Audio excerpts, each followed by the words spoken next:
I don't think there's a simple solution, but I do think that there are solutions. I have honestly disagreed with just about every Democrat and Republican on their foreign policy perspectives.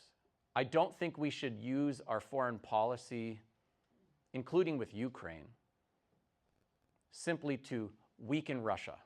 I think we should support a free and sovereign Ukraine, where the safety and human rights of their citizens are protected. And I do think there's still some folks trying to run a Cold War operation who do want to weaken Russia. And Russia's so scared of that, of course, it's part of what's behind them.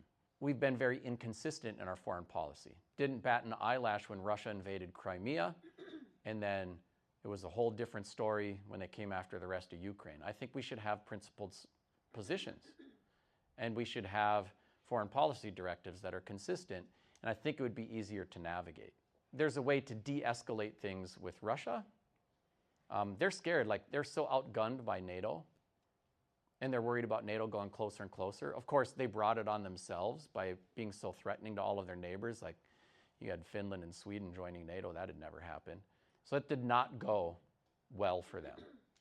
I think it was naive for President Trump to say, we'll have peace within one day. He's just used to a quick business deal, and it is complicated diplomacy. And I do think a diplomatic solution is the only way to go. You don't want a nuclear war. To Abraham Lincoln's point, trying to reconcile the North and the South after the Civil War, the best way to destroy your enemies is to make them your friends. So I do think there needs to be a de-escalation, an effort to arrange peace, and then creating a pathway for Russia to be brought back into the circle of nations and economically integrated in a way where they're dependent on the rest of the world and beholden to the rest of the world, so that they'll be less likely to go start wars with the rest of the world. Holding any country really in a pariah state forever, it's easier for that to calcify, and it makes us less safe. I believe in peace. I believe in a free and sovereign Ukraine. I don't pretend that it's simple. Diplomacy is going to be our best route, but I'm not naive about how that gets engineered.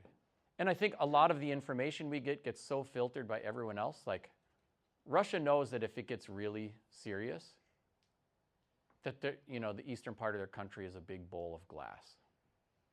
They do not want that outcome. They are trying to find a peaceful exit that restrains or contains the power of NATO to be right on their door. And if they are offered a pathway for that and for economic building, I think that improves their chances.